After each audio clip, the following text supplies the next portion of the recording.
Hello students, welcome back to the next part of our chapter components of food. Today we will start with the rest portion of the chapter. We have finished till carbohydrates, proteins and fats. We will start with vitamins today. Let's start with our chapter. First, let us know a little bit about vitamins. So vitamins are essential for growth and maintenance of your body, but it does not provide any energy. Like we have read before that carbohydrates, proteins and fats, they basically are energy providing foods, building blocks of your body.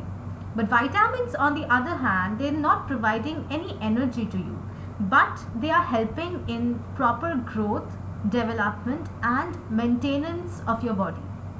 Vitamins help in protecting our body against diseases. So, like we have read before, that when we fall ill or when we have any sort of an injury, there are certain times when we are advised to take certain specific kind of food items. One of such food items is vitamins because they help us in protecting our body against diseases. I'm sure you must have learned about deficiency diseases, and we will learn about them in this chapter as well. So we will get to see that there are certain vitamins that protect us against certain diseases. The next point is they also keep our eyes, bones, teeth and gums healthy. So vitamins are also required by our body to keep our eyes, our bones, our teeth and our gums healthy. Some of the vitamins are soluble in water, whereas others are not. So now we will get to learn about two classes of vitamins, two groups of vitamins. First is the fat soluble ones. They are the vitamin A, D, E and K. They are stored as fat in our body. And the next type is water soluble vitamins, which are vitamin B and vitamin C. They are soluble in water, hence they are called water soluble. And the ones which are not soluble in water, they are called fat soluble vitamins.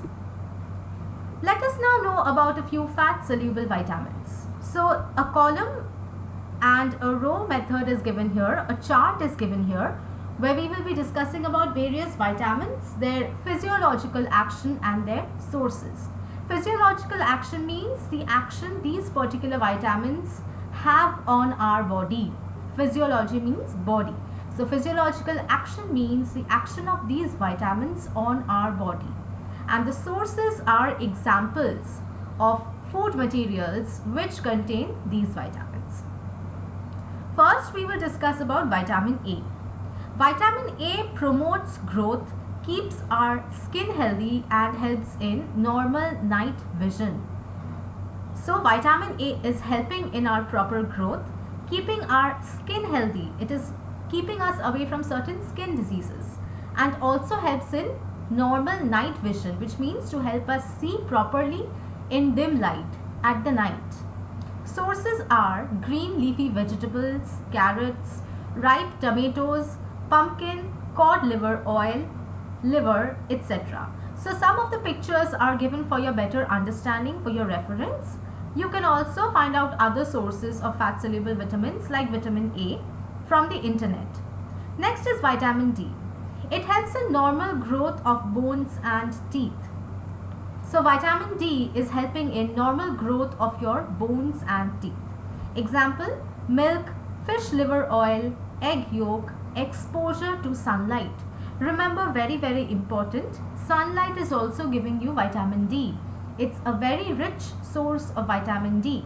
That is why we are required to go outside in the sun and exercise or just take in certain amount of sunlight so that vitamin D is taken in by our body in the required amount. Next, have a look at vitamin E. Vitamin E helps in normal reproduction. Green leafy vegetables, butter, tomatoes, germinated gram, wheat germ oil, etc. So vitamin E is helping in normal reproduction, growth of cells, division of cells, all of that. And examples are given as leafy vegetables, tomatoes, butter, etc. Next is vitamin K. Vitamin K is also very important. It is necessary for clotting of blood. You must have a injury, a cut in your arm or your leg, and you will see that it bleeds. But the bleeding stops after a particular point of time. It doesn't continue, right? If it continues, then you will have a complete loss of blood from your body, and that is not desirable. So these vitamin K, as along with other certain proteins in your body, is going and stopping the blood from coming out, stopping the blood from flowing out. That is how clotting of blood takes place. Clotting means stopping, forming a clot or a stoppage. Example, cauliflower, cabbage, tomatoes, egg yolk, etc. Next, let us have a look at certain water-soluble vitamins. Now you will see that vitamin B9, vitamin B12, vitamin B1, vitamin B12, different names are given. So let me tell you, you must have heard about the term vitamin B complex.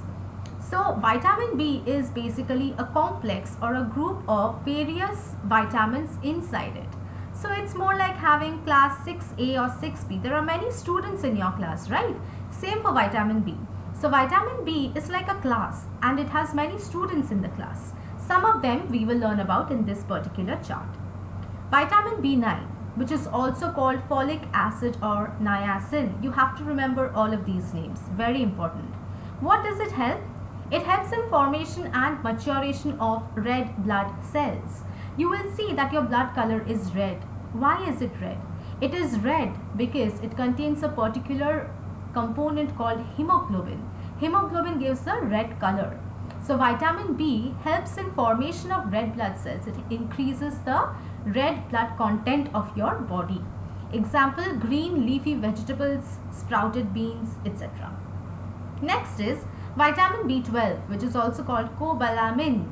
It is necessary for the formation of healthy blood, so that a person might stay away from certain diseases related to blood. Example, liver, meat, eggs, milk, etc.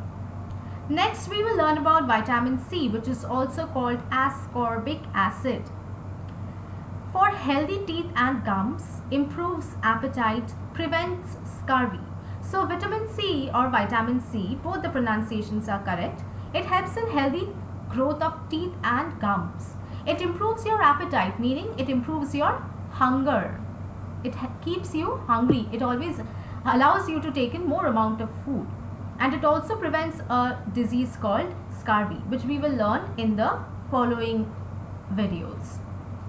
Examples are citrus fruits. Now citrus fruits means those fruits which have a little bit of sour content in them, like lime, lemon, orange, amla, etc. It starts with C. So remember, vitamin C source is citrus fruits. Next is vitamin B1, thiamine. It is necessary for growth, essential during lactation and pregnancy. So pregnant women need a lot of vitamin B1 because the young baby that is growing in their womb, that is there in the womb, needs this vitamin B1 for their specific growth, for their development. And lactation means a mother after giving birth to a baby has to feed milk to the baby. So vitamin B1 also helps in the proper development of the milk in the mother's body so that it can nurture the young one. Example, milk, seafood, soya bean, green vegetables, eggs, etc. Next is vitamin B12, riboflavin. It improves growth and general health, essential for reproduction, lactation and respiration. So vitamin B12 is improving your growth and your general health. It is keeping you healthy. It is also essential for reproduction, lactation and respiration. Example, milk, peas, beans, yeast, meat, eggs, bananas, cherries and raisins. Now we will have a look at minerals. Now salts of certain metals and non-metals which are needed by us, they are called minerals. You will see or hear about sodium chloride, which is the table salt. So table salt contains sodium and chlorine. It is important for our diet. We do not take metals and non-metals directly. Rather, we take salts of certain metals and non-metals. Why do we take it? Because they help in proper utilization of other nutrients. all the nutrients that we are having, carbohydrates, proteins, fats, they will not be properly utilized by your body if minerals are not present. So they form the chief building materials of structures such as bones and teeth. So minerals are forming the chief building materials of structures such as bones and teeth. They are essential for proper growth of body and maintains good health. So this is also essential for proper growth. They are not providing you energy, but they are providing you with proper growth and good health. Now let us have a look at some of the minerals, their functions and their sources. So iron is required for the formation of hemoglobin, which carries oxygen from lungs to the body. So iron is such a mineral which is required for the formation of hemoglobin. Now remember I said about red blood cells. Why is it red? Because it contains hemoglobin. So iron is something that is required for the formation of hemoglobin. Why? Because hemoglobin has the ability of carrying oxygen from the lungs to the body cells. So this hemoglobin is extremely necessary because it carries oxygen from the lungs to your cells and carbon dioxide from the cells to the lungs so that it is removed from your body. Some of the sources are egg, groundnut, jaggery, spinach, green vegetables and certain millets. Next, let us look at iodine. Iodine is essential for the formation of protein called thyroxine, which controls the physical, mental and sexual development of our body. So there are certain hormones in our body. You must have heard about it. So thyroxine is such a hormone. It is produced by your thyroid gland, which is present near your neck. And for the proper formation of thyroxine, iodine is required by your body. And iodine is obtained from iodized salt. You will always hear the term of iodized salt. Now iron is a metal. Iodine is a non-metal and it is required for proper growth and development of your body, be it physical, mental or sexual. Examples are fish, seafood and iodized salt. Next we will learn about calcium. Calcium is also a metal. It's essential for making bones and teeth and also helps in blood clotting. So you must have seen that the toothpastes contain calcium. Why do they contain calcium? To help in proper development and growth or maintenance of your teeth. Apart from that, for making bones also strong, and it also helps in clotting of blood. Example, milk, milk products, whole grams, green leafy vegetables, etc. Next is phosphorus. Phosphorus is also a non-metal. It helps in the formation of bones and teeth, and it is present in milk, ragi, bajra, fish and meat, etc. Next we will learn about sodium and potassium. Both of these are metals.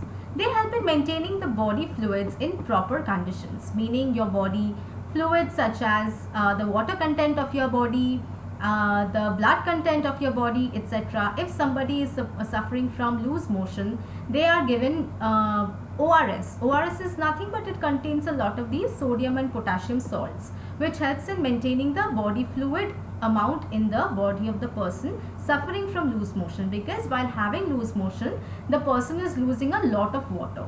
So it is preventing or adding the amount of the lost water in the body. Example, common salt, vegetables, milk, etc. Next is fluorine. Let us have a look at fluorine. Let me move this on this side. So fluorine is required for proper functioning of the nervous system, prevents tooth decay. So fluorine is helping in proper development of your nervous system and is also preventing tooth decay. And where is it present? It is present in abundance in water. Now we will learn about water. Water is necessary for life to exist. We drink water directly as well as we receive water from milk, tea, fruits, vegetables, cold drinks, etc. So water is very, very essential for us to exist, and we get it from different sources like milk, tea, fruits, etc. Although cold drinks is something I would recommend not taking. It's not good for health. Functions of water: transportation of nutrients and chemicals to and from cells. So transportation, movement of nutrients and chemicals to and from cells. Excretion, helping in throwing out wastes from our body as urine and sweat. So there are certain waste, nitrogenous wastes that are produced by your body. Who is removing it? The water is removing it in the form of urine and sweat. Maintenance of body temperature. In the summer, we all perspire, right? Why are we perspiring? Because in order to maintain our body temperature, so that we do not fall ill, so that we can feel a little cool in the very hot summer also. It is essential for most of the life processes or body functions, meaning all the functions that our body does, like nutrition, digestion, respiration, circulation, excretion. All of this is controlled or to some extent essential to be carried out by water. It helps our body to absorb nutrients from food. So the food that we are taking, water is actually helping us to absorb the important nutrients from that food. A major portion of our body is formed of water. So a major portion of our body is formed of water. We are made up of or comprising of a large amount of blood. Blood also contains water. Blood contains water. Loss of water causes dehydration. Blood gets thicker, causing pain and cramps. So like I said, our blood also contains water. And loss of water causes dehydration. And it gets thicker, the blood gets thicker, causing pain and cramps. So we will complete till water in this particular video. The next video we will complete or continue with the rest of the portion of the chapter. Till then, continue studying your work, continue studying the books that we provide you, the PDFs and all the study material. We will meet again in the next class. Thank you everyone. Have a nice day.